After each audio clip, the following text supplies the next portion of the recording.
నుంచి మనతో మిత్రత్వం లేదు, 7 ఏళ్ల నుంచి అసలు మనకు సత్సంబంధాలు లేనటువంటిది ఇప్పుడు సడన్గా అవసరార్థం వచ్చినటువంటి ఫ్రెండ్షిప్ గానే మనం చూడాలి చైనాతో. అండ్ మనకు రష్యాతో మనకి ముందు నుంచి కూడా మంచి మిత్రత్వం ఉంది, సహాయ సహకారాలు కూడా అదే రేంజ్లో మనం జరుపుకుంటూ ఉన్నాము. అయితే ఇక్కడ మీరు అన్నట్టుగా మోడీ ఈ చైనాలో జరిగినటువంటి మిలిటరీ పరేడ్కి వెళ్ళలేదు, కానీ పాకిస్తాన్ ప్రధాని షహబాజ్ షరీఫ్ అక్కడికి వెళ్ళాడు, ఈ ఉత్సవాల్లో పాల్గొన్నాడు. అంతేకాకుండా రష్యాతో భారత్ చేస్తున్నటువంటి మైత్రి వాణిజ్యానికి ఆయన అంగీకారం తెలుపుతూనే మాకు కూడా రష్యాతో సత్సంబంధాలు నెరపాలని ఉంది అని అనడం ఇక్కడ చాలా హైలైట్గా చెప్పుకోవాలి మనం.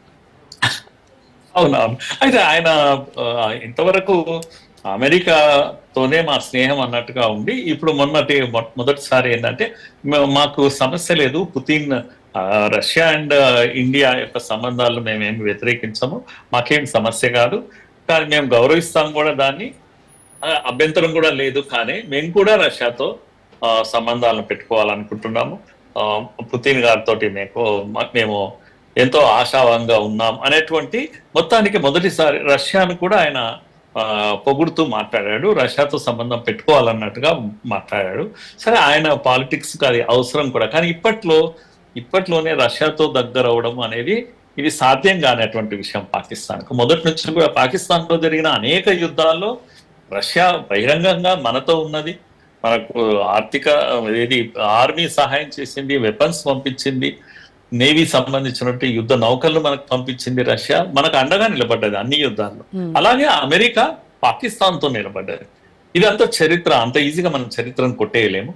కనుక షహబాజ్ ఏది కోరుకున్నప్పటికీ, రష్యాతో స్నేహం కోరుకున్నా, చైనాతో కోరుకున్నా అదేం తప్పు కాదు. ఆయన తన దేశం వైపు నుంచి ఆయన ఆలోచించవచ్చు. కానీ అక్కడ అన్నిటికన్నా గొప్ప విషయం ఏంటంటే, ఏ ఆదరణ లేకుండా, ఎవరు పలకరించేవాడు లేకుండా, ఒంటరైపోయి ఒక మూలను నిలబడి ఈ ముగ్గురు యొక్క కలయికను చూస్తూ నిలబడిపోవడం అనేది పాపం దీనంగా అనిపించింది. అంటే ఈ షహబాజ్ షరీఫ్ ఈ డబుల్ స్టాండర్డ్ ని మనం ఎలా అర్థం చేసుకోవాలి? అంటే అమెరికా అధ్యక్షుడితో భేటీ అవుతాడు, అక్కడికి వెళ్ళి తర్వాత ఆయనకి నోబెల్ పీస్ రావాలి అని అంటాడు, ఎందుకంటే యుద్ధాలను ఆపేస్తున్నాడు ఈయన, అసలు మొత్తం అంతా ప్రపంచ శాంతి కాముకుడు అని చెప్పేసి ఆయనకి నోబెల్ ప్రైజ్ రావాలని అంటాడు. ఇప్పుడేమో ఇటు రష్యాతో నాకు సత్సంబంధాలు కావాలి అని అంటాడు.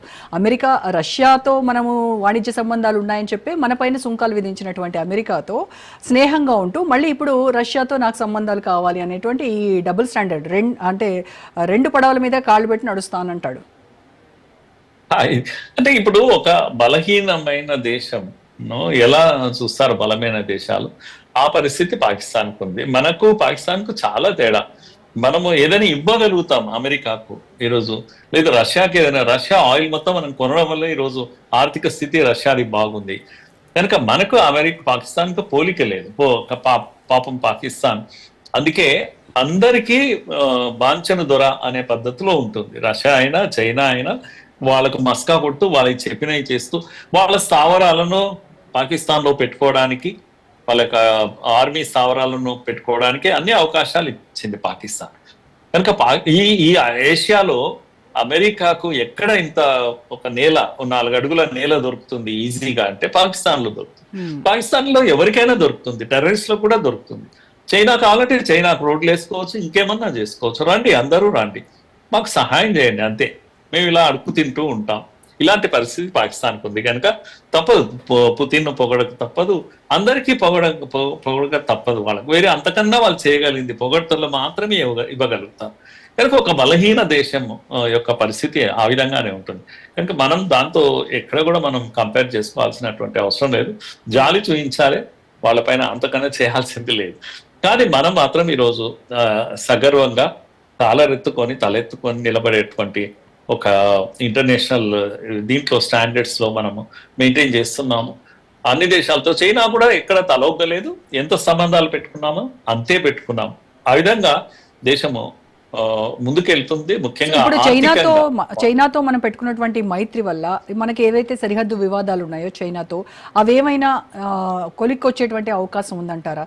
ఇన్ కేస్ రష్యా కూడా ఏమైనా మధ్యవర్తిత్వం వహించి ఈ సరిహద్దు వివాదాన్ని పరిష్కరించేటువంటి ఆలోచన ఏమైనా చేస్తుందంటారా? అవకాశం ఉంటుంది, ఎందుకంటే రష్యా ఒక మీడియేట్ చేస్తే కొద్దిగా అవకాశం ఉంటుంది. కానీ చైనా యొక్క పాలసీ అది ఏంటంటే, పక్క కంట్రీస్ తో ఎప్పుడు బార్డర్ డిస్ప్యూట్ ను అలా పెండింగ్ లో పెట్టి అందులో నుంచి బార్గెయిన్ చేస్తుంటాను. ఎప్పుడు కూడా దాన్ని ఎప్పుడు పరిష్కరించదు శాశ్వతంగా. కావాలనుకుంటే ఎంతసేపు అండి కూర్చుంటే పరిష్కారం కాని విషయాలు ఏం కావు అవన్నీ కూడా. ఇంటెన్షనల్ గానే తను అది పాలసీగా పెట్టుకున్నది తాను పెట్టుకుని అప్పుడప్పుడు అది చూయిస్తూ బార్గెయిన్ చేయడము లేకపోతే ఇచ్చేయడము ఇది అది ఒక పద్ధతి. కానీ అవకాశం ఉంది స్టాండ్ స్టిల్ గా ఉండే కన్నా ఇప్పుడు ఇలా కలవడం వల్ల ఒక్కొక్క అడుగు ముందుకు వెళ్ళే అవకాశం ఉంటుంది. ముఖ్యంగా మనము ఏంటంటే బార్డర్ లో డిస్టర్బెన్స్ లేకుండా ఉంటే చాలు, చాలా పనులు చేసుకోగలుగుతాం మనం. పీస్ ఆఫ్ మైండ్ ఉంటుంది, వాళ్ళకు ఉంటుంది మనకు ఉంటుంది. మనం చెయ్యము కానీ వాళ్ళు చేస్తూ ఉంటారు, కావాలని డిస్టర్బ్ చేస్తూ ఉంటారు. అది మానుకుంటే చాలు చైనా మనం ఆర్థికంగా మన దృష్టి ఇంకో వైపు పెట్టడానికి అవకాశం ఉంటుంది. అలాంటి అవకాశం పెరుగుతుంది తప్పకుండా. ఒక సాఫ్ట్ కార్నర్ పెరుగుతుంది కనుక ప్రతిసారి గిల్లిగజ్జాలు పెట్టుకునేటువంటి అవసరం చైనాకు ఉండకపోవచ్చు. రష్యా ఆ విషయంలో మీడియేట్ చేయగలుగుతుంది, తన ఇన్ఫ్లుయెన్స్ ఉపయోగం కనుక తప్పకుండా ఇది మనకు లాభమే కానీ నష్టం కాదు. అయితే భారత్ 3వ ప్రపంచ ఆర్థిక శక్తిగా ఎదగటానికి ఇప్పుడు ఈ దేశాల మిత్రత్వము, ఈ దేశాలతో మనం జరిపేటువంటి వాణిజ్యము ఎంతవరకు మనకు హెల్ప్ఫుల్ అవుతాయంటారు? అంటే ఇది ఒత్తిడి నిర్మాణం చేస్తుంది కనుక తప్పకుండా అమెరికా కూడా అందరూ ఆశిస్తున్నారు. ఇంకా ఈ వాణిజ్య సంబంధాలు ఏవైతే సుంకాల విషయంలో అమెరికా కూడా తగ్గొచ్చు అని అందరూ ఎక్స్పెక్ట్ చేస్తున్నారు. ఇది ప్రపంచానికి మేలవుతుంది, మన ఒక్కరికే కాదు. ఇప్పుడు హైయెస్ట్ టారిఫ్ మనమే కదండి ఇప్పుడు ఫేస్ చేస్తున్నది. ఇది అనూహ్యంగా ఉంది అందరూ అనుకుంటున్నారు. ఇంతగా ఏంది 50% ఏంది, 25 అన్నారు, మళ్ళీ 25 ఏంది, రష్యాతో ఆయిల్ కొన్నందుకే అని ఊరికే ఒక మిషా అది మాత్రం. ఎందుకంటే అసలు యూరోపియన్ యూనియన్ మొత్తం రష్యాతోనే కొంటుంది, గ్యాస్ కొంటుంది. చైనా మనకన్నా ఎక్కువ కొంటుంది. అయినా సరే మనల్ని ఎక్కువ నిందించడము, మనమే మనపైనే అత్యధికంగా, చైనా కన్నా అత్యధికంగా 30% కూడా లేదు, మనకు 50% టారిఫ్ వేయడం ఇదంతా తప్పు అనే ఈ వాదన, ట్రంప్ వాదన తప్పు అని ప్రపంచం అంగీకరిస్తుంది ఇప్పుడు. కనుక ట్రంప్ ఒక ఈగో సమస్య కోసం ఇవన్నీ చేస్తున్నాడు. తాను నోబెల్ మనము ప్రపోజ్ చేయలేదు ఇండియా అని చెప్పేసి అందరికీ అర్థమైపోయింది. ట్రంప్కి ఏం కావాలి అంటే నోబెల్ కావాలి, ఎవరన్నా బయట ఎవరు తయారు చేసి ఇచ్చినా పర్వాలేదు.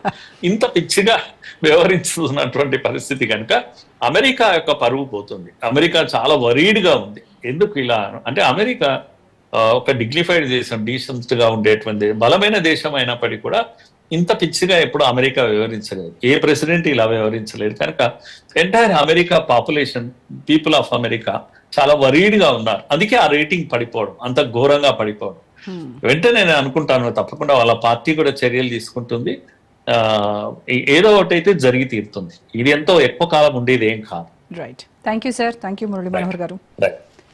ఇది ఇవాళ special debate. Stay tune to Raj news.